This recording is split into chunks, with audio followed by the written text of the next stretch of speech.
እና መላውን አሁን ለምን አትፈልግም? አሁንማ የእውነት አልተጋባንማ። አድርግ ነገር ታውቃለህ አይደል? እውነት ለመናገር አሁንማ ድራማው በጣም ተመችቶኛል። ለምን አትይኝም? ለምን አልኩ? ምክንያቱም ከመወዳት ልጅ ጋር ነው ቲያትር እየሰራ ያለሁት። ማለቴ ለልቤ ከመኛት ሴት ጋር። ችግሩ ይሄ ቲያትር መሆኑ ነው። ከንፈራ ላይ ትደርስ ይሆናል እንጂ መቼም አታገባትም። እሱ እንግዲህ እንደ ዳይሬክተሩ ይወሰናል። ዳይሬክተርም አለ እንዴ? እና ማዬ ምን እያደረገች ይመስልሻል?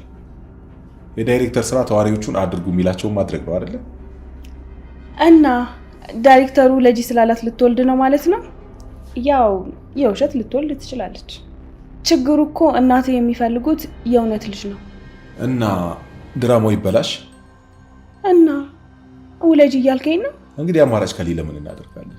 ፋኑኤል ኧረ እባክሽ ስቀልድ ነው። አረጋጊው እንዴ! ፊትሽ ባንዴ በርበሬ መሰለኩ። ድሮስ ውለጂ ብትለኝ ልወልድልህ ነው?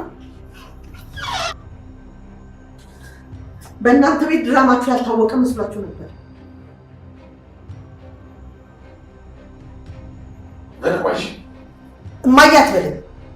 እናትህን ያጣሃት የዋሻሃት ነው።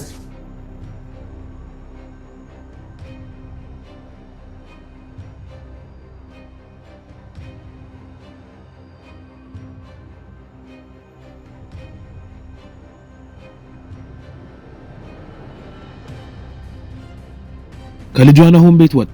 ከሌኩንና ዝናሽ ተደብቃ የኮማንደሩ ቤት ውስጥ በሰራተኝነት ተቀጥራ የገባችው ፋንቱ እስከዛሬ ድረስ እነ ናሆምን በድብቅ ስታገኛቸው የቆየች ቢሆንም በመጨረሻም ግን ከዝናሽ ጋር በድንገት መንገድ ላይ ተገናኝተው ተፋጠው ቆመዋል። ፋንቱ ብቻም ሳትሆን አምራንና ፋኑኤልም ከእናቱ ተደብቀው ሲሰሩት የነበረውን የውሸት ድራማ ተነቅቶባቸው የሚያቀርቡት ምክንያት ጠፍቷቸው በእናቱ ፊት መንተባተብ ጀምረዋል።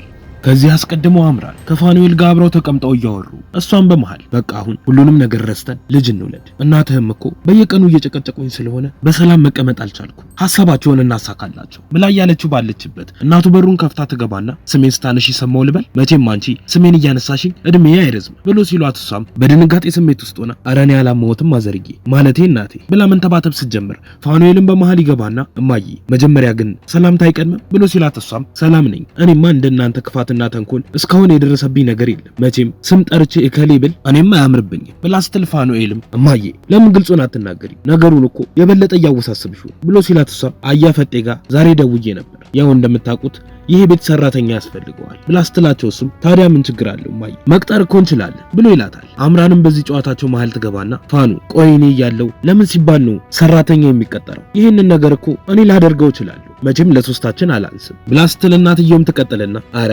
እንደዚህማ አይሆንም፣ አንቺ የልጄ ሚስት ስለሆንሽ እንደ ቤት እመቤት አርፈሽ ቁጭ ነው ማለት ያለብሽ፣ ደግሞ ብዙም አትደሳሰች፣ አፌን አዳልጦት ነው ሚስት ያልኩት። ለማንኛውም ሰራተኛ ላመጣላችሁ ነው፣ ሀገር ቤት ተደዋውዬ ነበር ተነጋግሬያለሁ፣ እናም የምትመጣው ሴት ብርጓል ትባላለች ስትላቸው ሁለቱም ፊታቸው በድንጋጤ ይሞላል። ትቀጥለናም መጀመሪያ በርግጥ ለሚስትነት ነበር ያጨዋል፣ አንተ እምቢ አልከኝ እንጂ ስለዚህ ቢያንስ የቤት ሰራተኛ ትሆናችሁ ብላ ስትለው ፋኑኤልም ቆይ ግን እማዬ ይሄ አሁን ለምን አስፈለገ? እኛስ ሰራተኛ ያስፈልገናል ብለናል እንዴ ብሎ ሲጠይቃት እሷም ባትሉኝስ እኔ ራሴ አስቤ ማድረግ አልችልም እንዴ? ባለቤትህ ደግሞ በቅርቡ ትወልዳለች፣ ስለዚህ ሰው ያስፈልጋችኋል። ለማንኛውም አንቺ ትወልጂ እንደሆነ ውለጂ፣ በቅርቡ አያት መሆን አምሮኛል ብላ ተነስታ ጥላቸው ትወጣለች። አምራንም ትቀጥልና ሲመስለኝ እናትህ ሳይጠራጠሩኝ አልቀር፣ ለነገሩ ምን ያድርጉ እኔ እናንተ በቃላት ከመሸነጋገል ውጪ ሌላ ምንም ቁም ነገር እንኳን አይተውብን አያውቁም ብላ ስትለው ፋኑኤልም ወደሷ ይጠጋና አንገቷ ይዞ ነገ ከስራ መልስ ቆንጆ የሆነ ራት ልጋብዝሽ አስቤያለሁ ምን ትያለሽ ብሎ ሲጠይቃት እሷም ግራ ተጋብታ ማለት ቆይ ራቱ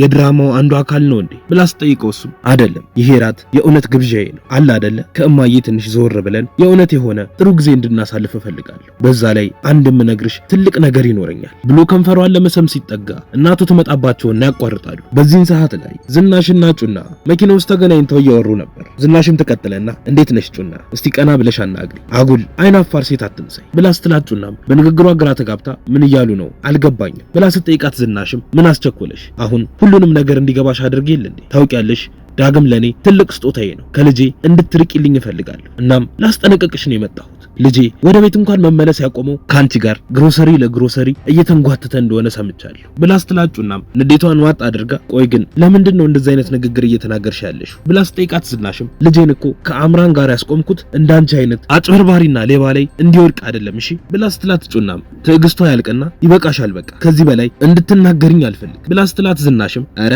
ልትደበድብኝ ነው እንዴ ነያ ደብድብኝ ለካ ስላንቺ የተነገረኝ ነገር በሙሉ እውነት ነው ሌባ እንደሆንሽ ሰምቻለሁ እኔ የሴት ሌባ አይቼ አላቅም በሴት ደግሞ በጣም ነው የሚያስጠላው ትላንት ኮማንደሩ ቤት መጥቶ ስልኩንና ቦርሳውን ሰርቀሹ እንደነበር ቁጭ ብሎ ሲነግረኝ እንደ አዲስ ብሰማውም ነገር ግን ልጄ ስላንቺ ሌብነት አስቀድሞ ነግሮኝ ነበር ግን ምን ዋጋ አለው በራሴ ጉዳይ ተጠምጄ ማስቆም በጭራሽ አልቻልኩም ነበር ብላ ስትላት ጩናም በሐዘን እባክሽ አሁንም አታስቁሚ ገና ሀብለን መጀመራችን ብላ ማልቀስ ስትጀምር ዝናሽም አሁን ማስመሰሉን ተይና ከልጄ እንድትርቂ ስንት ብር ልስጥሽ እኔ ችግርሽ ስለገባኝ ልርዳሽ ብላ ስትላት ጩናም በንዴት በእውነት ይህንን ንግግር ከርሷ አልጠብቅ የዳጊ እናት ባይሆኑ ኖሮ አስቀይሞት ነበር ብላ የመኪናውን በር ዘግታ በንዴት ጥላት ትሄዳለች በዛን ሰዓት ላይ ሲምባና ዳግም አንድ ላይ ሆነው ምግብ እየበሉ እያወሩም ነበር ዳግም የሚቀጥልና ለትንሽ ጊዜ እዚህ ሆነና እኔ ቤት እፈላልጋለሁ ይሄንም እኮ እንዳይዙክ ተቻኩዬ ነው እዚህ የገባው ብሎ ሲለው ሲምባም በእርግጥ እኔ ቤቱን አልወደድኩትም በዛ ላይ ምንም አይነት መስኮት የለውም ፖሊሶች ቢመጡ እንኳን እኔ ምልህ ዳጊ አንተስ ግን ጥንቃቄ እያደረክ ነው ወደዚህ ስትመጣ ብሎ ሲጠይቀው እሱም አዎ በደንብ በዛ ላይ የሚረዳኝ ፖሊስም እየፈለኩ ነው አቶ ሰይፈ ነበር ግን እሱም ጠፋ ሲመስለኝ ወደ ሌላ ቦታ ተዘዋውሮ ብሎ እያለው ባለበት ከውጭ አንድ ድምጽ ሲሰሙ ሲምባን በድንጋጤ ዳጊ እስቲ ተነስና በሩን አይተኸውና ብሎ እያለው ባለበት ጩና ወደ ውስጥ አኩርፋ ትገባለች ሁኔታዋን ያስተዋለው ዳግምም ምን ሆነ እንደሆነ ይጠይቃታል እሷም ምን አለ ግን እናትህ እንደ አባትህ ብትቀበለኝ ሌባ አጭበርባሪ ብላ ሰደበች ብላ ስትነግረው ዳግምም ምን ቆይ ከእማዬ ጋር ተገናኝታችሁ ነበር እንዴ ብሎ ይጠይቃታል እሷም ትቀጥልና ስልኬን ከአምራን ወስዳ ራሷ ነበረች ላገኝሽ ያለችኝ ግን ምን እንዳለች ታውቃለህ ልጄን ተይልኝና ስንት ልክፈል ነው ያለችኝ ብላ ስትለው እሱም በሁኔታው ግራ ተጋብቶ የምርሽን ነው ስለዚህ የድሮዋ ዝናሽ ተመልሳለች ማለት አታስቢ እናቴን እኔ ያናግራታለሁ እሺ ይላትና ተነስቶ ወደ እናቱ ጋር ይሄዳል እሷም እንዳገኘችው ቆይ ግን ዳጊዬ ምን ሆነ ነው እንደዚህ ባንዴ ከሳው ምግብ እንኳን አትበላም እንዴ ብላ ስትጠይቀው እሱም አዎ ፍቅር ስለያዘኝ አልበላ ብሎ ሲላት ዝናሽም እኮ ከዛች አለሌ ነው ፍቅር ያዘኝ የምትለው ዳጊ አንተ ከድሮም ጀምሮ አወዳደቅህን በፍጹም አታውቅም ብላ ስትለው እሱም በንቀት ምናልባት በአባቴ ወጥቼ ይሆናል ብሎ ይመልስላታል እሷም በንግግሩ ራሷን መቆጣጠር ከብዳት በንዴት በጥፊ ታጮለውና ምንድነው ያልከው ጭራሽ ብለህ እስከ መሳደብ ደርሰሃል ለነገሩ ከዛች ሀገር ካወቃት ሌባ ጋር ልየዋልክ ምን ታደርገዋለህ ኮማንደሩ ቤት ድረስ መጥቶ ነበር እናም እሱ የሚያውቀው አንተ ሆን ብለህ እንዲሰረቅ እንዳደረግከው ቆይ እንዴት ራስህን ሌላ መከራ ውስጥ ትከታለህ በአባትህ አሁን እያየህ ያለኸው ስቃይ አይበቃህም እንዴ ብላ ስትለው እሱም ለማወዳቸው ሰዎች ምንም አደርጋለሁ በቃ ከዚህ በኋላ ጩናን ምንም እንዳትናገሪያት የኔና የሷን አብሮ መሆን ሁላችሁም አምናችሁ መቀበል መቻል አለባችሁ ከዚህም በኋላ በመሃላችን ባትገቢ ጥሩ ነው ብሏትም ወደ ቤት ይመለሳል በዛን ሰዓት ላይ ፋንቱና ሲምባ ቤት ውስጥ ተቀምጠው እያወሩ ነበር ያመጣችለትን ወረቀት ይመለከትና ምን እንደሆነ ይጠይቃታል እሷም ተቀጠለና ምን ሆነ አልቆይ ሲምባ ኮማንደሩ ላይ ያገኘሽውን መረጃ በሙሉ አምጪልኝ ብለኸኝ አልነበር እንዴ ኮማንደሩ አሁን ላይ ትልቅ ወንጀል ነው እየሰራ ያለው አቶ ተሰማ ከሚባለው ሰውዬ ጋር በድጋሚ አብሮ መስራት ጀመረዋል እናም ይሄ ዶክመንት ከተሰማ ጋር በህገ ወጥ መንገድ ስራ መስራታቸውን የሚያሳይ ነው ይሄ መረጃ ኮማንደሩ መቀመቂ ከተው ካዝና ውስጥ ደብቆት ነበር